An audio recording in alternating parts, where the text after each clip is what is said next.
Hoy vamos a hablar de los sistemas materiales. Decimos que un sistema material es toda porción del universo aislada para su estudio. Vamos a ver qué quiere decir esto. Supongamos que yo quisiera estudiar las características físicas o químicas del agua. ¿Qué haría? Tomaría un vaso, lo llenaría con agua y ese sería mi sistema material. Aislé una porción de agua para poderla estudiar. Ahora supongamos que yo quiero estudiar la solubilidad de una determinada sustancia. Por ejemplo, la sal de mesa común, cloruro de sodio. ¿Qué hago? Me armo mi sistema material. Sería un vaso al cual lleno con agua y le agrego, por ejemplo, una cucharadita de sal. Revuelvo y ¿qué sucedió? Se disolvió completamente. Supongamos que sigo estudiando solubilidades y entonces a otro vaso de agua le voy a agregar una cucharadita ahora de arena. Por más que revuelva y revuelva, la arena no se va a disolver en el agua. Recordemos que la solubilidad es una propiedad intensiva, es decir, propia de cada sustancia. Mientras la sal es soluble en agua, la arena no lo es. Ahora bien, en este caso vamos a tener tres sistemas materiales diferentes. El primero tiene solamente agua, el segundo agua con sal disuelta y el tercero agua con arena. ¿Qué diferencias podemos encontrar entre los tres? En la clase pasada vimos propiedades intensivas y la importancia de estas propiedades intensivas es precisamente que me permiten, entre otras cosas, clasificar a los sistemas materiales. Vamos a analizar las propiedades intensivas de estos tres sistemas que acabamos de crear. En el primer caso, por ejemplo, agua sola, pura, si yo observo todos los puntos, no voy a encontrar diferencias en las propiedades intensivas. Por ejemplo, el color aquí o aquí o aquí va a ser exactamente el mismo. Lo mismo puedo decir del punto de ebullición, lo mismo puedo decir de la densidad, lo mismo del peso específico. Es decir, todas aquellas propiedades que dependen de la sustancia y no de la cantidad no varían a lo largo de mi sistema material. Si analizamos el segundo ejemplo, va a suceder lo mismo. No voy a poder apreciar ninguna diferencia en todos los puntos de este sistema formado por agua con sal disuelta. Pero en el tercer caso, sí voy a poder apreciar diferencias. Si comparo, por ejemplo, el color en esta porción del sistema, donde tengo arena en el fondo del recipiente, no voy a tener el mismo color que en el resto del sistema, o sea, en el agua. Si comparo la densidad, a simple vista me doy cuenta que es mayor la de la arena y por eso se fue al fondo. Si comparo otras propiedades intensivas, voy a notar también una diferencia. Una fase es toda porción de un sistema material que contiene idénticas propiedades intensivas en todos sus puntos. Por ejemplo, en el primer sistema tengo una sola fase. En el segundo sistema también tengo una sola fase. Pero en el tercero puedo distinguir dos fases.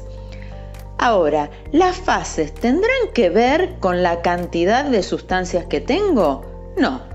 En estos ejemplos nos damos cuenta que no, porque en el segundo caso, si bien tengo dos sustancias diferentes, agua y sal, se integran perfectamente formando una sola fase. Entonces, fase es un concepto diferente del de sustancias. Este concepto de fases, que está ligado a las propiedades intensivas del sistema, nos permite clasificar a los sistemas materiales. Los sistemas materiales se dividen en dos familias: los sistemas homogéneos y los sistemas heterogéneos.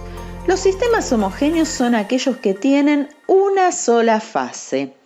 Los sistemas heterogéneos son aquellos que tienen dos o más fases, es decir, puedo apreciar diferencias en las propiedades intensivas en por lo menos 2 puntos de este sistema. Un ejemplo de un sistema homogéneo sería el agua pura.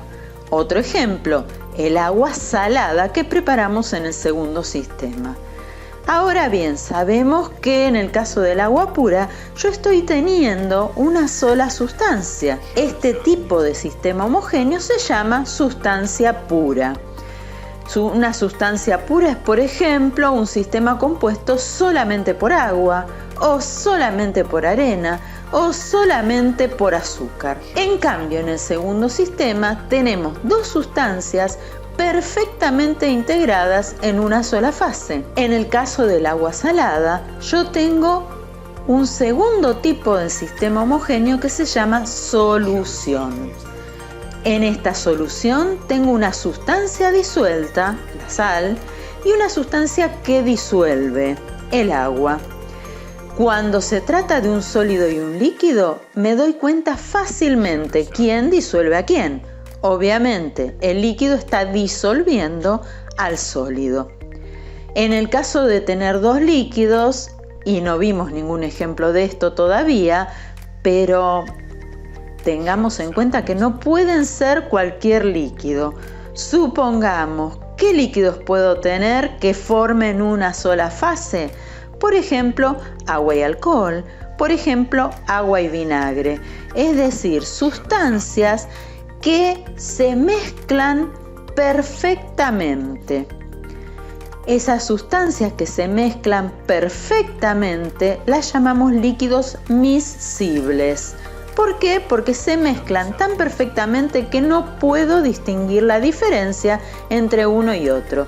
Por lo tanto, es un sistema homogéneo. Otros ejemplos de soluciones son entonces el agua con alcohol, el agua con lavandina, el agua con vinagre. ¿Quién será el soluto y quién será el solvente en estos casos? Supongamos que tengo una cucharita de alcohol en 1 litro de agua. ¿Quién disuelve a quién? Obviamente, el agua disuelve al alcohol. Supongamos que es al revés. Tengo una cucharadita de agua en 1 litro de alcohol. ¿Quién disuelve a quién? El alcohol disuelve al agua. Consideramos solvente aquel que se encuentre en mayor proporción. Pero como el agua disuelve tantas sustancias, suele llamarse solvente universal, así que no es extraño que consideremos al agua como solvente en algunas soluciones. Ahora pasamos a los sistemas heterogéneos. ¿Cuáles eran los sistemas heterogéneos? Los que tenían 2 o más fases. Entonces necesito poder apreciar diferencias en las propiedades intensivas. Por ejemplo, en el caso anterior, dijimos que el agua y la arena. Otros ejemplos de sistemas heterogéneos: el agua y el aceite, el agua con telgopor, el agua con aserrín. Hay muchos ejemplos de sistemas heterogéneos. Recordemos la característica principal: tengo que distinguir diferencias. Pero en algunos casos, a simple vista esas diferencias no son apreciables. Supongamos un vaso de leche. A simple vista, puedo decir que sería un sistema homogéneo, pero no. Si leemos el envase de la leche, me informan siempre el porcentaje de materia grasa. Y todos sabemos que la materia grasa no es soluble en agua, el principal componente de la leche. Por lo tanto, sabemos que aunque no pueda apreciarlo a simple vista, la leche es un sistema heterogéneo. Pero no se preocupen, para clasificar sistemas materiales nos vamos a basar en lo que podemos ver a simple vista.